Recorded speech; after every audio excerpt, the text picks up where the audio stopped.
40 years ago, I had clients who started describing what they called parts of them and describing them as if they were little inner personalities, which shocked me at the time.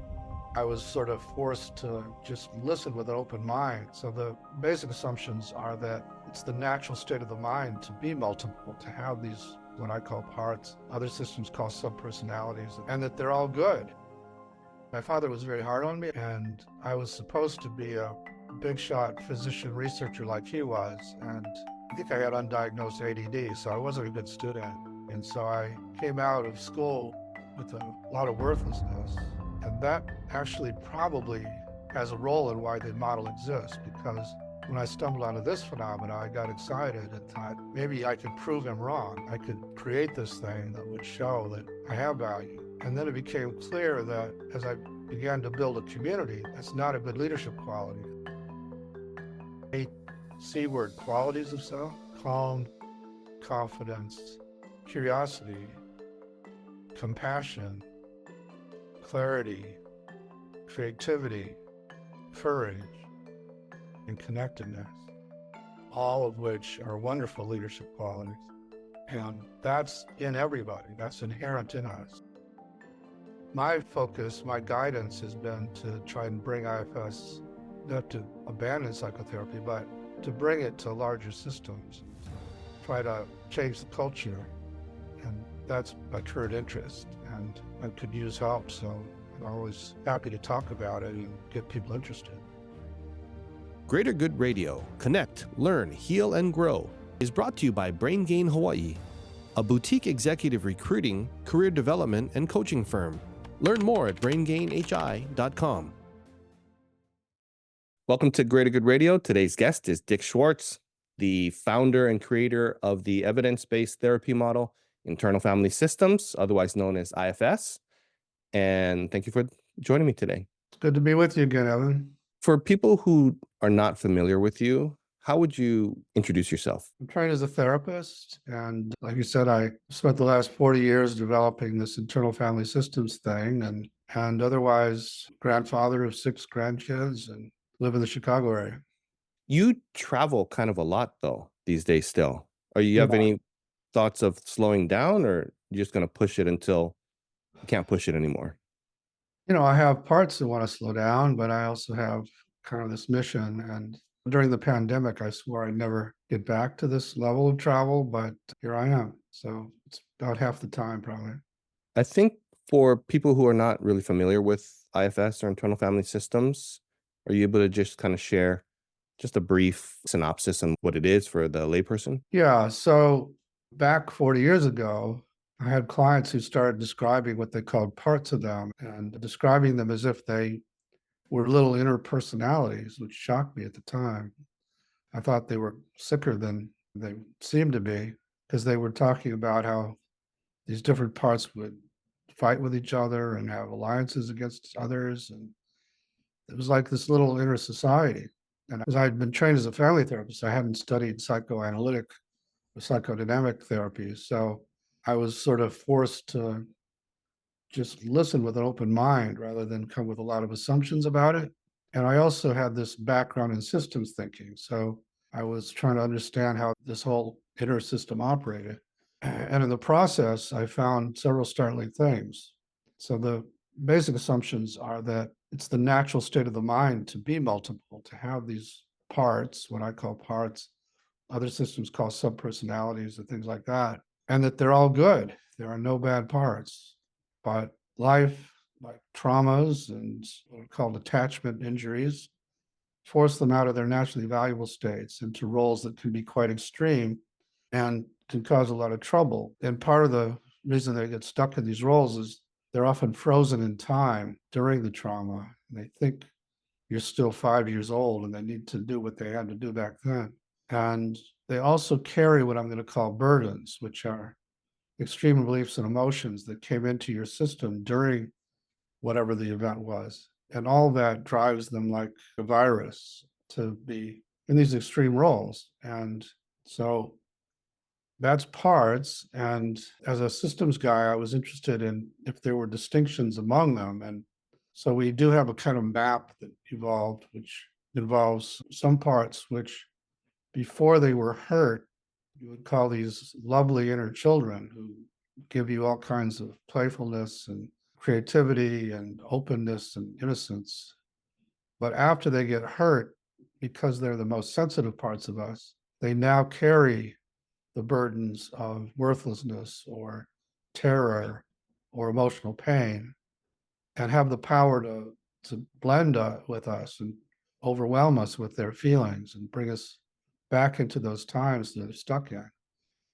And so we uh, reactively lock them away inside and try to stay away from them. So we call those parts the exiles. And when you have a lot of exiles, then a lot of other parts are forced to become protectors to try and contain and protect the exiles.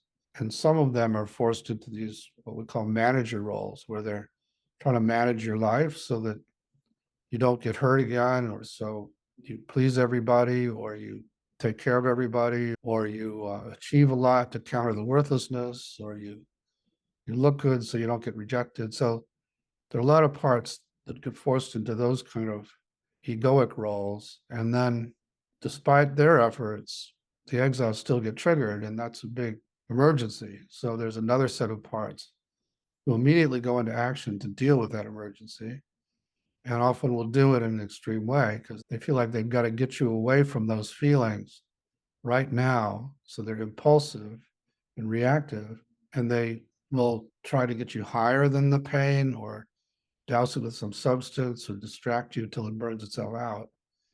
So we call them firefighters. They're trying to deal with the exiles' flames of emotion. And so they're often reactive and impulsive. And so that's sort of the map to the territory. And as I was exploring all that and trying to, as a family therapist, help these parts get along better and listen to each other, I stumbled across the discovery that as I would do that, and I could get certain parts to separate from the person would show up in a totally different way and could actually begin to heal this inner system.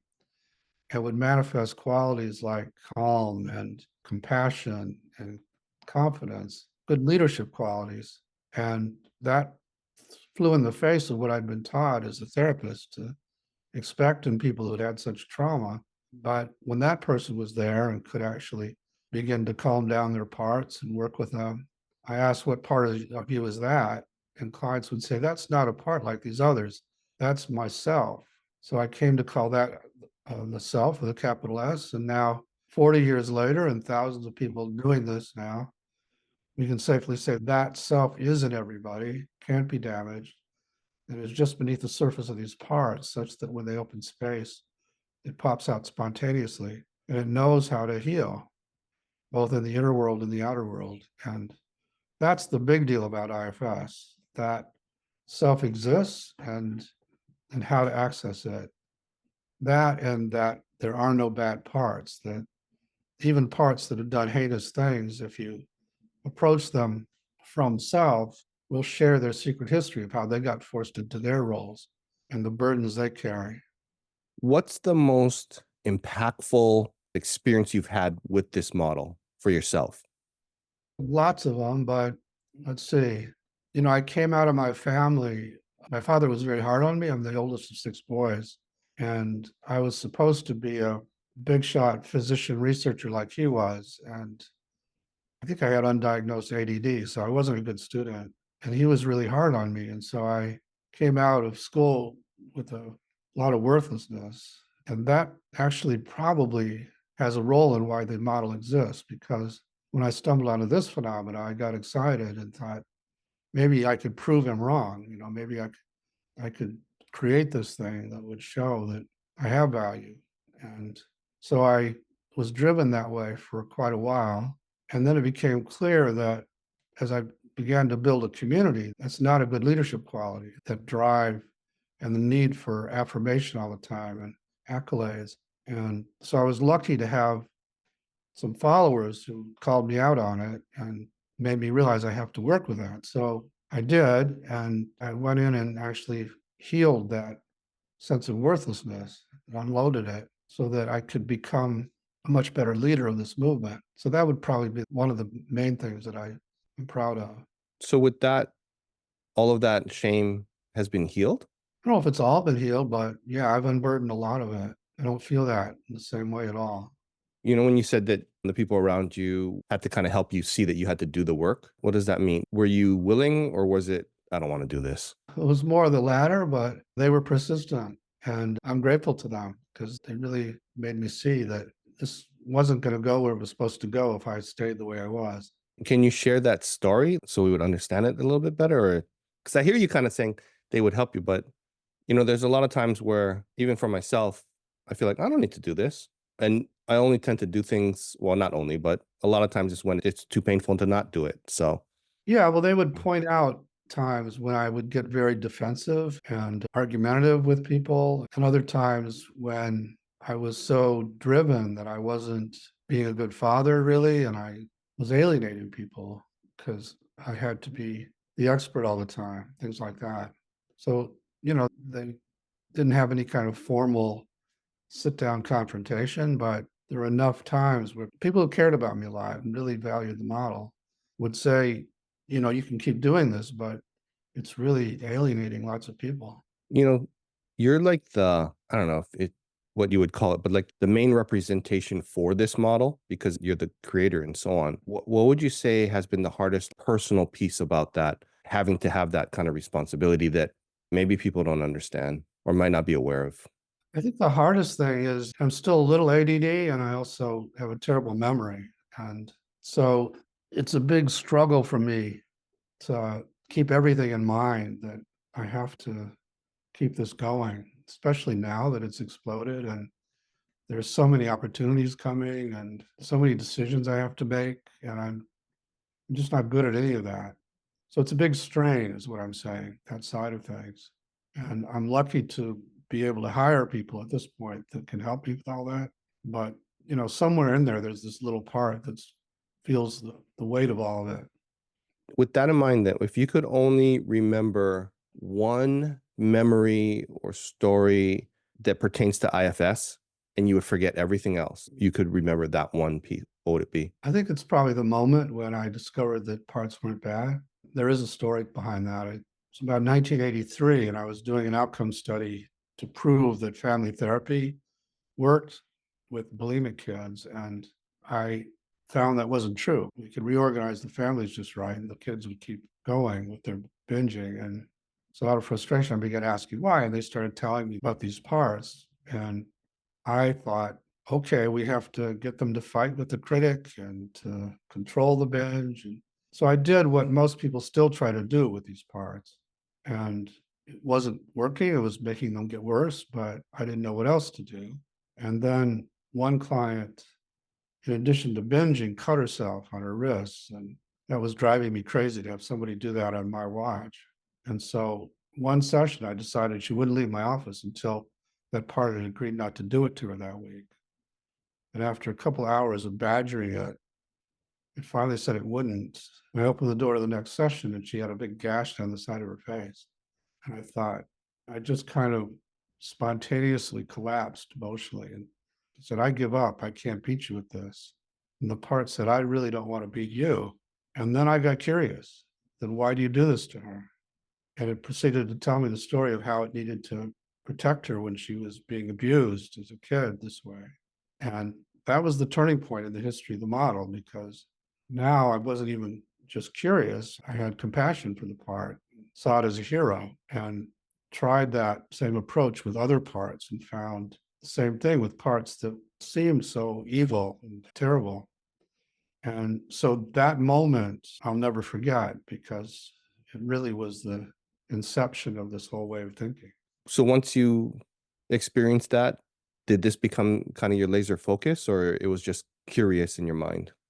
No, once I saw that and I tried the similar process with other clients and it panned out, then it just became a laser focus. Yeah. And I thought, okay, maybe cutting parts aren't bad, maybe binging parts aren't bad. What about parts that had molested little kids or, murdered people? Could they also not be bad? And so I actively looked around to find clients that were like that, and consulted to a treatment center for sex offenders for several years. And lo and behold, even those parts have their secret histories of how they got forced into their roles. So that would be the other point. Once I realized there really weren't any bad parts. As you look back on your full kind of life journey, what would you say has been either the hardest thing for you or the biggest challenge? It's been a big challenge to bring this because it's so countercultural. Less so than it used to be, but back in the day, I got attacked by many people, including people in my department, the University of Illinois at Chicago. And during that time, some of the burdens I carried from my father came in handy because I had parts that didn't give a shit what people thought. And so people would attack me and say these nasty things and try to get me fired. And they would just kind of blow off my back. But as I say, those parts didn't come in handy when I was a leader of a community. But yeah, I think that was very hard. It's still hard, anymore. I don't run into that very often, but I have parts that are still probably stuck back in that time. So they went out of their way to try and get you fired? Yeah, so I was in a department of psychiatry, and I presented once at what they call grand rounds, and a couple of them got up and just tore into me and said I was dangerous and I was hurting people, and then talked to my boss and tried to get me fired. So do you feel like then it's the parts that kind of helped you through that to help lead this what it is, or it's kind of divine intervention Well, where both. you're almost voluntold, too Yeah, bad, this is your journey? I did feel that. I felt some connection to the divine with it, but I wouldn't have persisted if I wasn't so protected by these certain protectors. Because yeah, I have other parts that are extremely sensitive to what people think, and would have made me just bail.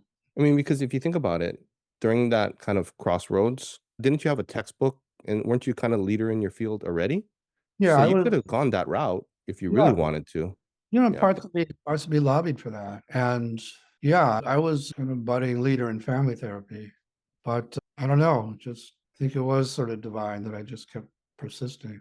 So that's kind of what I'm curious on because, a lot of times you'll lightly touch on how hard it was to get to where it is now. And as I hear more bits and pieces of that, it's super hard.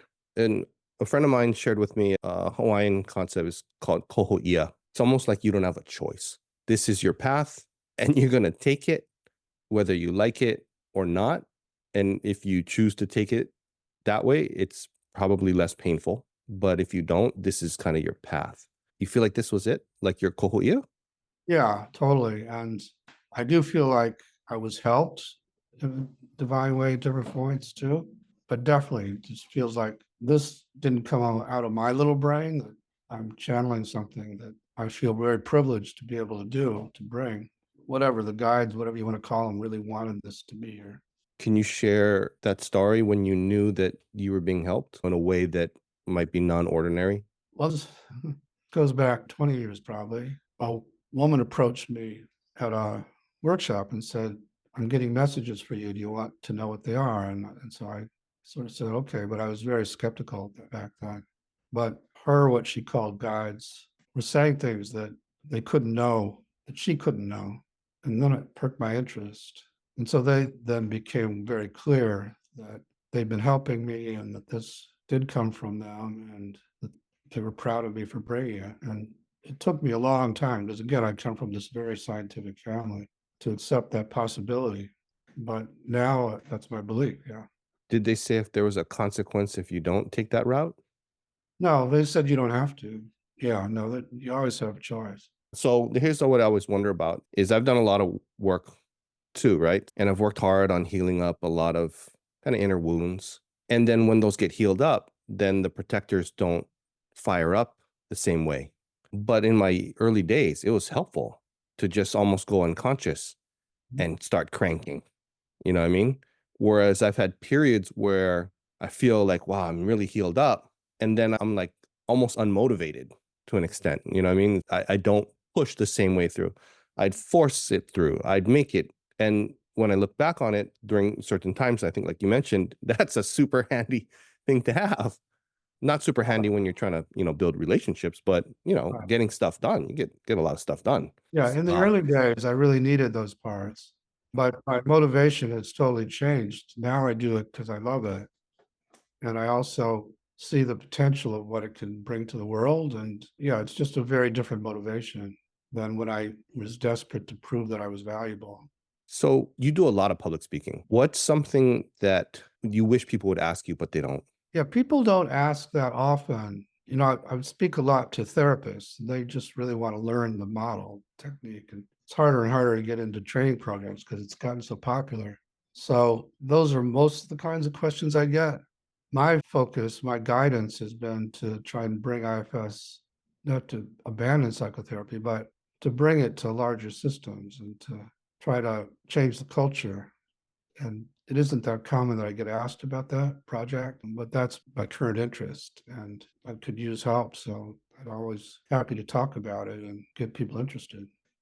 So most of my audience are typically business people, a lot of them leadership, and this would be new to them. So what would you say to them? I mean, one of the ways we're trying to bring it to larger systems is through coaching, training coaches like you. And coaches are finding lots and lots of excitement in the leaders that they're working with about the model. And as you say, at first it seems kind of foreign. And there are some coaches who have translated it better than I can to that world. But basically, what I'm saying is that most CEOs or people at the top of corporations got there because of the kinds of parts that we've been talking about. They're very striving and working constantly and worried about perfectionism and can be overbearing. And those parts aren't so great when it comes to leading something. And so just the idea that's just a part and it doesn't have to run things, that it can be helpful, but that it can trust what I'm calling self, and that self leads from a very different place. So I mentioned, I think, three of the what we call eight C word qualities of self. I think I mentioned calm and confidence, but anyway, the eight are calm, confidence, curiosity, and then compassion and clarity and creativity and courage and connectedness, all of which are wonderful leadership qualities. And that's in everybody, that's inherent in us. And when leaders lead from that place, they still get a lot done. It's not like you were saying that, when you unburden certain things, you don't want to do much. But self has a kind of vision for what needs to happen. And if it's in a company or whatever, and when you lead from that place, people feel it. They just feel the difference in the atmosphere. And self is contagious. So it brings forth those qualities in the people around them. And it just creates a very different kind of organization. I actually have not found that many people that I deal with that don't understand the parts. A part of me wants to work all the time and a part of me wants to stay home with my kids. They understand that. One thing that was kind of interesting to me is, this is kind of recent. Somebody had told me, they said, well, I'm not sure about, the shame piece and so on. And I know personally, I have not met one highly successful person or really accomplished that has not used shame as a fuel. That Yeah. feeling of I'm not good enough, I'm going to show them I'm defective or so on. And when I said, oh, well, the way that it shows up is you have to do everything perfect. No one can do it better than you. And I started listing these things out and they're like, okay, yeah, I have that. Yeah. Yeah. I once did a workshop for a bunch of business leaders, and I'll do this in my workshop for therapists and other groups. At some point, I'll have them go inside and get to know this shaming critic. And it was fascinating because ordinarily, when I would ask, how do you feel toward that part of you that's so shaming? Most people say, I hate it, or it drives me crazy, or I'm afraid of it. And these business leaders say, I love it. It's how I got here. I need it. I have to have it. Yeah, it was funny. They were not motivated to change it. Yeah. Because it's helpful. That drive is like nothing else. Yeah, and they think it's necessary, and it's a tough sell to convince them that it can relax and that somebody else can take over. Did they buy into it or what? Or still, who knows? I just did this one-day workshop, so Uh, I'm not. But as I say, we're launching our coaches training program, and it was 80 people and filled up in 15 minutes because there's so much interest in the coaching world. And a lot of these coaches are having lots of success. They're not doing the full model, they're not actually going to the exiles and healing them. They're really just introducing the ideas that these are just parts, and there is this other person who can run things, and helping them sense that and feel it and try it out. I think also just to get a little bit of space for people, or to even understand, oh, this is a part of me. I'm not actually me. That is profound and life-changing. Totally. So Just that much. yeah, And I mean, that part isn't even what it seems to be. It's in this role it doesn't like and it thinks is needed. Yeah. yeah.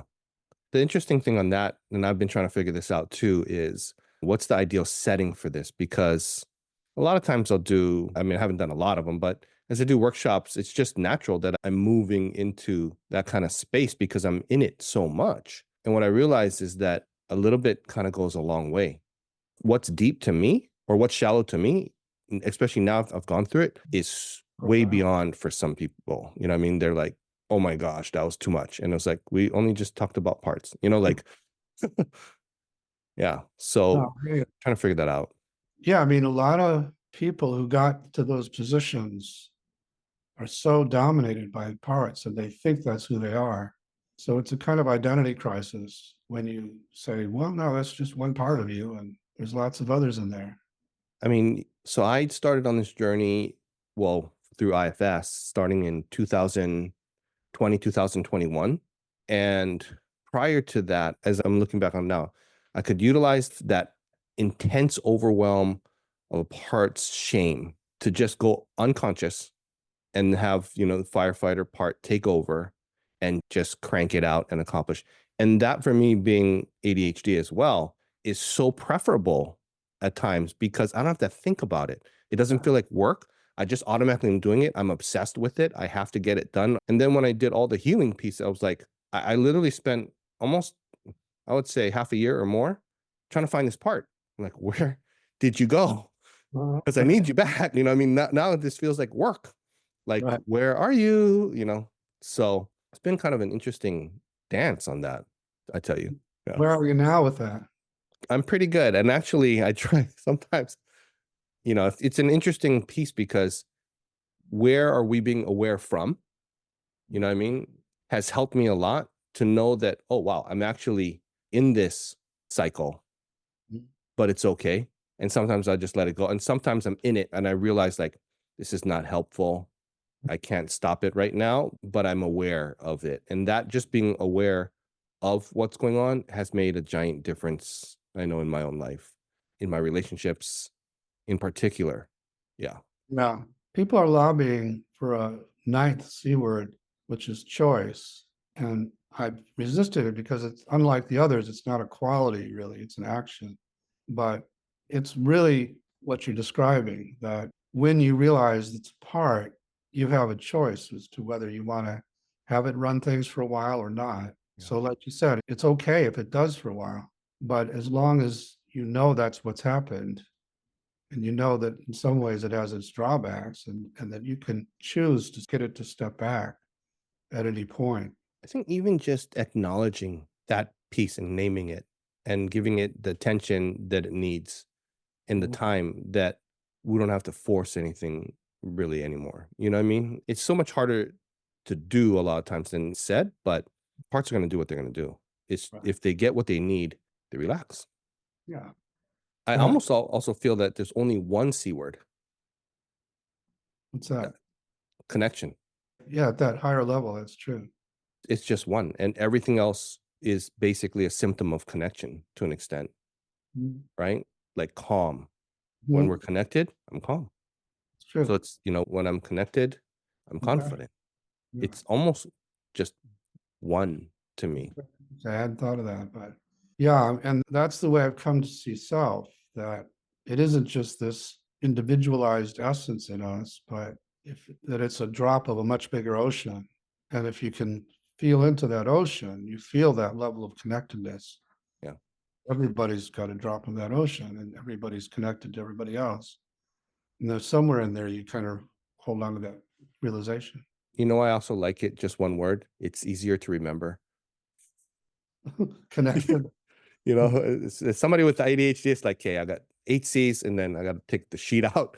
But, hey, if it's just connection, No, often it's, I don't remember all eight, I have to say. So, yeah. yeah. What would you say is the most commonly misunderstood piece about this model that even people who have maybe been studying it for a while either maybe don't catch it or misunderstand it? For many people, they're so indoctrinated into this idea that you've got to make it happen. And so they tend to rely on what we call self-like parts. These are manager parts who can seem to have a lot of those C-word qualities, but they still have a big agenda. And as a therapist, you're leading from that and you're trying to help your client access self, but you're also sort of instilling this idea that your client needs to get these things to change. And that generally is very off-putting to some of these parts and makes them more extreme. And so when people get stuck, I'm often saying, okay, but just notice where you're coming from when you're trying to work with this client. And it's often a part with a big agenda. And this is one thing I noticed is that we talk a lot about polarizations in Mhm. people's systems, right? So a part of me wants to do this, a part of me doesn't. And what I noticed pretty clearly as an assistant in the trainings in practice groups, right, where one person's a therapist, one person's a client, and one person's observer, is the polarization between the therapist part and the client part. That one, a lot of times, is not really noticed. It's like, oh, I'm having a hard time in this session and so on. It's like, I'm watching it. I'm like, well, because there's a really strong polarization between your part and their part. Yeah, much of my supervision anymore isn't giving people advice so much as helping them find the parts of them that are getting in the way. And it's amazing because they'll come in and say, I'm totally stuck. I've got this very resistant client. And I'll have them, okay, find the part that feels so stuck and get it to step back a little bit. And suddenly they see the client in a totally different way and they see all kinds of avenues to change. And it was just this part that was blocking their vision. Yeah.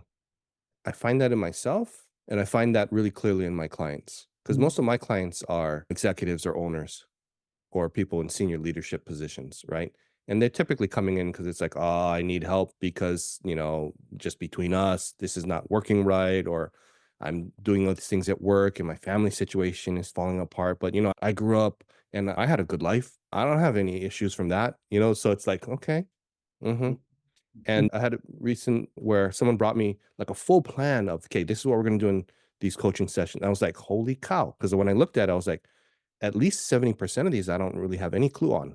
You know what I mean? I can't be like a consultant on that. I have zero background information on these things. And I was worried. Like my parts were like about a few minutes before the session was like, dude, you're going to fail today because you know nothing about these things. And so we started to meet and they were going over their checklist. And I'm like, well, let me invite you and just ask if you want to try this a little bit different. Let me see if I can guide you through yourself a bit. And then let's see where we come up with this. And we did it that way. And by the end of the session, they had come to all the realizations and did the work and so on. And it was like the best session I think I've had that was, I mean, it wasn't so much of a big unburdening that went on, but the clarity in before, because, I'm asking on a scale of 0 to 10, right? How clear are you on this? And it's like 2. And at the end, it's like 10. And then I'm thinking, oh my God, that was so much easier, actually, like facilitation wise, than trying to come up with all my own brilliant ideas. And I have to constantly be reminded of that. Yeah. Yeah, I mean, that's exactly what I'm talking about, Evan. That's what I've come to do when I supervise now, which, like you said, is so much easier and usually much more helpful to the client because that's going to help them in their life in general, not just where they're stuck. So, yeah, it's quite amazing. So, what's one thing that normally surprises people if they know about you that is not commonly known? At this point, I'm kind of a superstar in the psychotherapy world. Mhm. And so everybody has these big images of me. And I'm just an ordinary person. I'm not brilliant in any other area. I'm not tremendous scholar. And sometimes I think I disappoint people when they get to know me more. And I'm short too. The first thing people say, because they only see me on Zoom, boy, you're so short. So I think probably that would be the most surprising thing, that I'm not some kind of special genius who developed all this. And yeah, I think it's just because I've been channeling it. I can actually validate what you just said. Not so much that you're not like spectacular or so on. Although I think I mentioned to you this in Molokai was I've watched hundreds of hours of your training, and you're like exactly the same in person. Yeah. And when I was the demo, and then we were doing the session, I remember, I don't know if you remember this, but I had to open my eyes and look because my system was confused. Like, am I listening to a video? Because it sounded exactly the same. And, in my time, especially coming from the business side, I've watched and studied so many of these, gurus of different disciplines. And I've actually met a number of them and spent personal time with them. And a lot of times, what I find is that someone's public persona is different than how they are in person. Like I know even for me, I noticed that happening, right? A lot of times I'm going to a certain event or a certain engagement or so on. This Evan shows up. And I go to another one, that Evan is showing up. And what I noticed really clearly is kind of the same. And it was confusing to me because inside my parts like, wait, how does this work then? Because I understand on momentum and building things and so on. It was confusing. But I can hear what you're saying on that. Yeah. People call it the charisma of authenticity.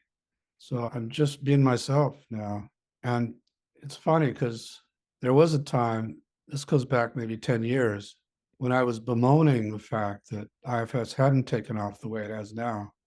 And went to this woman I trade sessions with who channels my guides and asked about that. And they said, it'll happen if you do a couple pieces of work on yourself. You're just not ready for it. And so I did that with their help. And then, a year later, it just has exploded the way it has. And, people talk about how humble I seem. And it's not like I'm trying to be humble. It's just that I'm clear that this didn't come from me. And it's not because I'm so great. It's just something I'm bringing. And that's very humbling, actually. So, when you're talking about channeling, can you remember a time where you were like consciously trying to do something and then it tripped it up? It like disconnected or reduced the connection. Was there ever a time like that? Yeah, there have been times where if I'm off the path, there'll be some kind of message about that or something will screw up. So I have to kind of wake up and get back on. And yeah, there have been a number of times. Like I can't think of a real good example right now, but I just remember that feeling of, oh, I must be going down the wrong road here because, yeah, my life is getting really hard. Do you know which signal is the one you pay attention to the most? Like for me, it's getting injured. Physical Yeah, pain. I do not like physical pain. Yeah. well, I've had plenty of injuries because I used to do a lot of sports. And there were probably messages in that. My divorce back in 2003 came on suddenly, and it did feel like that was guided to sort of free me up in some ways. And it's hard to know for sure, but there have been a number of points where something needed to change. And if I take credit for anything, I listened to the message. You ever have it where you struggle with the model? Uh, Struggle and feel like, man, I'm the one that created this, but do I really even know it? You ever had that? I don't have it where I question whether I know it. I often question why I'm the one who is bringing it and whether I'm worthy, things like that. And I do lots of demos, I do lots of sessions, and most of them are very successful, as you've seen. But there's occasionally somebody where I just can't get anywhere. And that used to make me question the model or my ability, but not so much anymore. I just kind of say, okay, certain people have protectors that aren't going to let anything change, and that's okay. So no, I don't really question that much anymore. Can I ask you then on that when you said that you've had it before where you're not making progress with somebody? Was that just like in a one-off demo kind of situation or But there've or been in actual therapeutic relationship? I don't do ongoing therapy anymore, but Mhm. in my later stage of my career, there were a few clients where we'd work and seemed to do a lot of important unburdening, and still they kept the symptoms they had. And I still don't know exactly why or what I was doing wrong. And those kind of things would make me question the model a little bit. But I had so many other experiences where it worked amazingly to counter that, luckily. So I never gave up. So if your memory was wiped out right now, and then you came across this model as a brand new person. So there's two of you, right? So you have one that has no memory of anything, and then you have one that, like you, that knows everything. You have a few minutes to let that person know these are like the top things you're going to need to either focus on or be aware of. What would you tell you? The other me that is going to go on this journey, it's like, Yeah. it's going to be really challenging and you're going to need a lot of help. You need to work with the parts of you that think you need to do everything by yourself. And you're also going to need to work with the parts of you that are so much in need of affirmation and validation before it's going to go where it's supposed to go. So I could mention some other parts, but that's what Of course. I would just tell that person that you can do it, but you're going to have to heal a lot of things along the way. The interesting thing about that answer is that it was all about what that person needs to do in themselves, not so much what they need to learn. Yeah.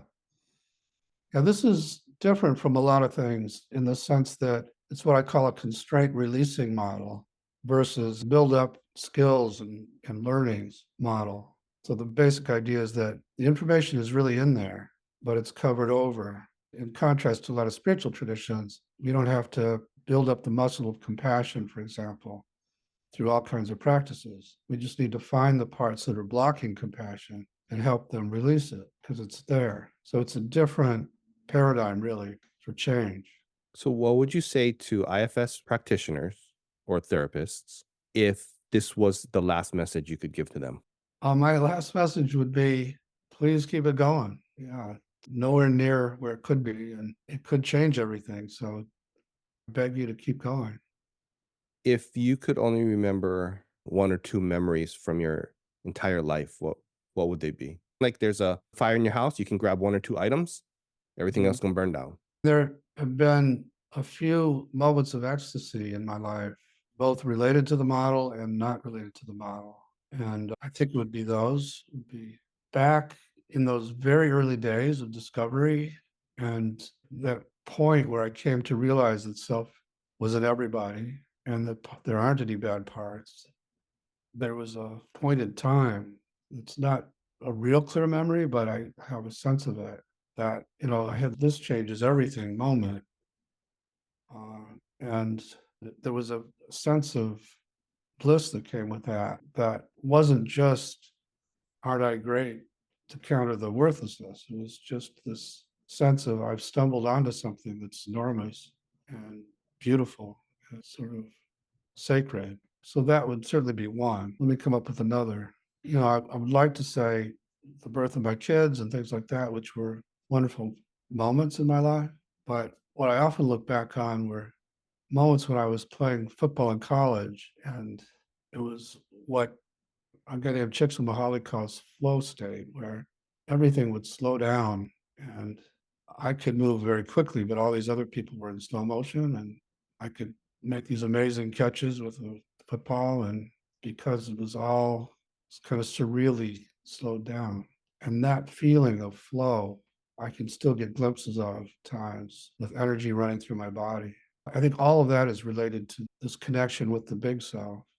So it's moments like that where I've been able to make that connection and realize that there's so much more than just this life and that death is just a transition to it.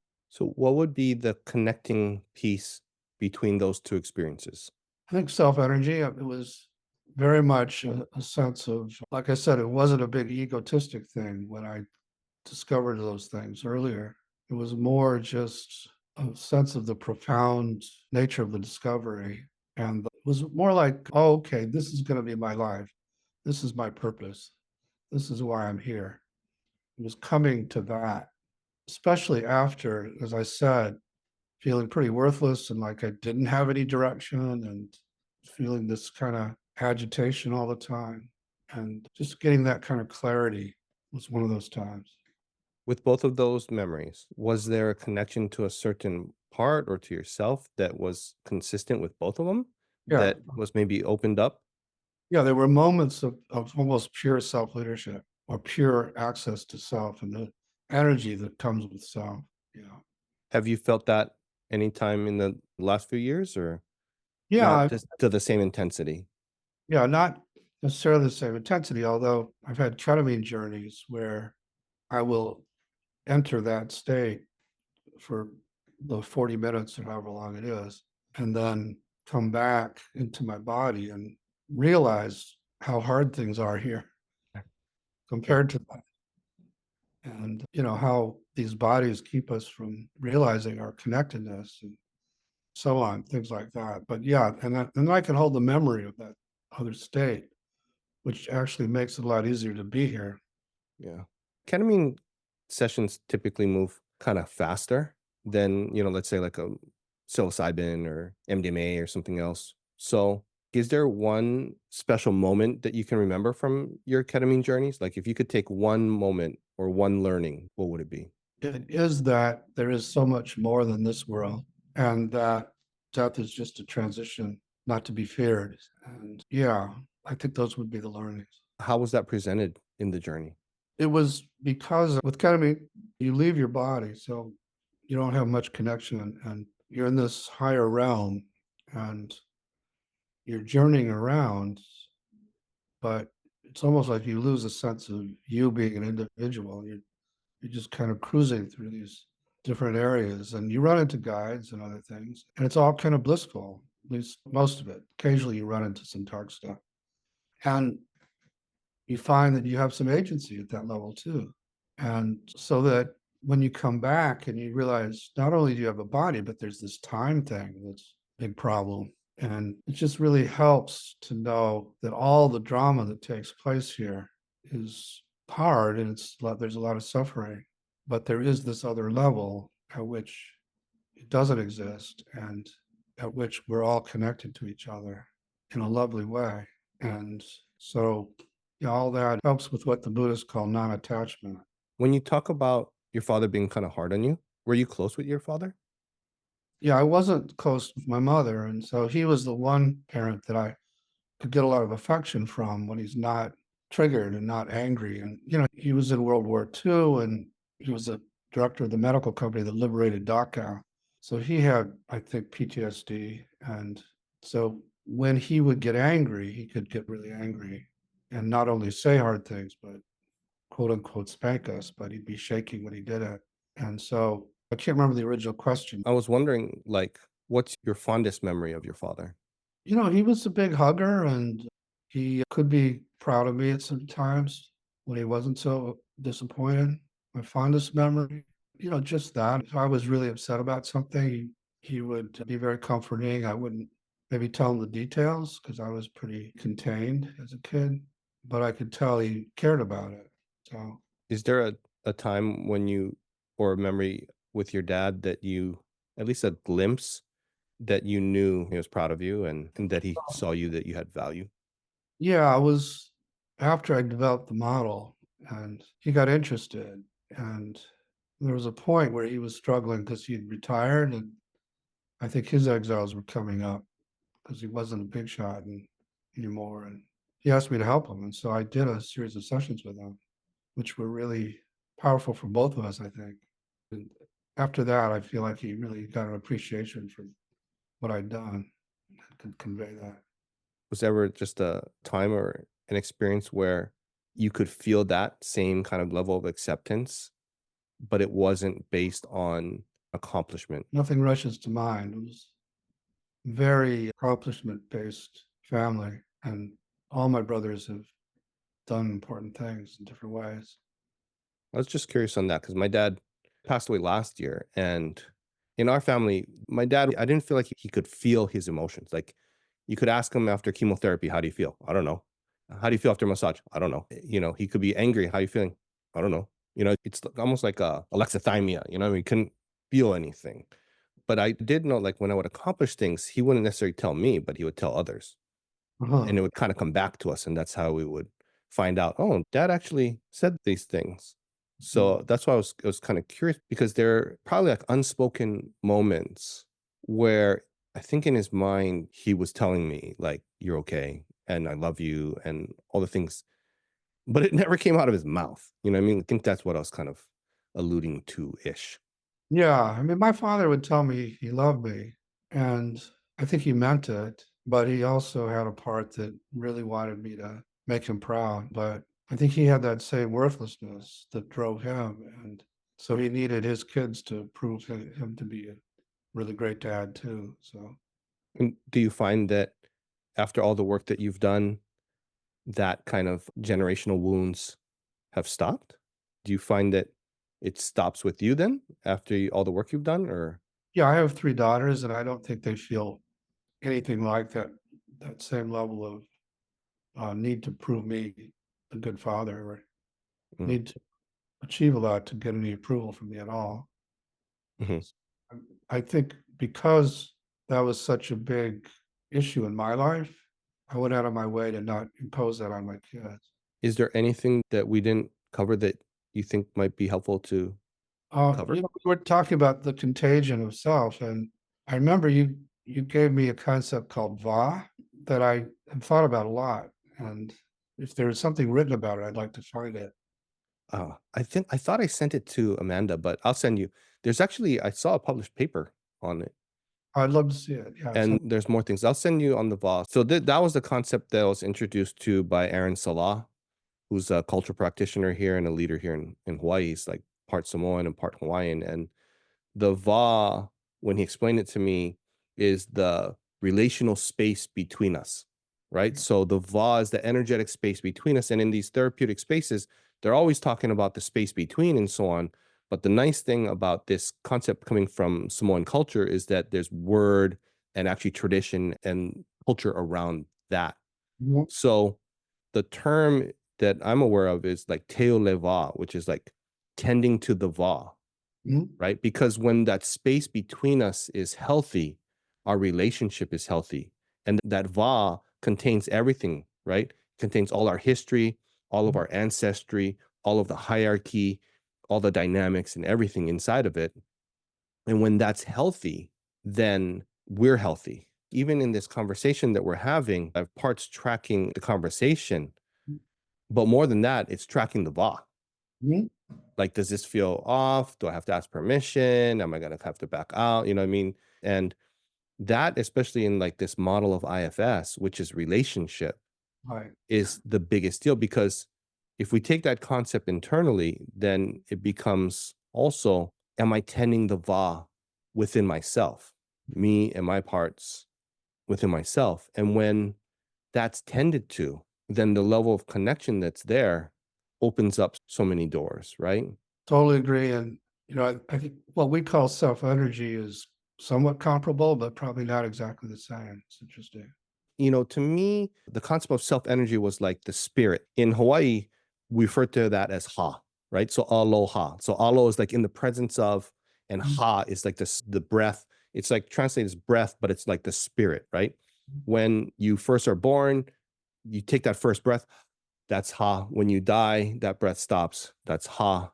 And in the greetings over here, back in the day, then the native Hawaiians will greet each other by like forehead to forehead and nose to nose and share breath, like share ha, right? Whereas when the basic colonizers came and so on, and they stick the hand out to do the shaking of hand, which shows that I have no weapon in my hand, it's like no ha, right? So then that kind of like offset becomes, oh, that's ha oli, right? There's nothing there. There's no breath, right? So that's the So derivation of the term for howling. yeah, so haoli, when people think, oh, it's all white people, it's not, right? It's no breath, Interesting. right? No. We're not sharing breath because there are Caucasian people that have way more ha and way more sharing ha around here than others. So that's when you kind of take it, I think, in a little bit more, deeper kind of level. Yeah. So va is like our space between us, and then the ha is our spirits and our breath kind of intermingling. So in a really Oh, ideal situation, it's your ha, my ha, and the va all being wow, tended to. And that's when we feel that relational kind of bliss between us. fascinating. Yeah. Well, I appreciate your time and appreciate you going a little bit longer than you had planned. I know you're a super busy guy. I wanted to acknowledge you. not just this model, but showing me in real life how that model is lived. I was lucky enough to spend that 8 days in Molokai with you. And that was one of the most important and transformational, I think, experiences that I've had, along with, learning the IFS model and applying it in my own life. So I appreciate I'll- it. Absolutely. Yeah. Thank you, Evan. Okay. Aloha. Aloha. If you resonate with Greater Good Radio, please join our community at www.greatergoodradio.com, where you can get access to exclusive content and offerings. Hope to see you soon.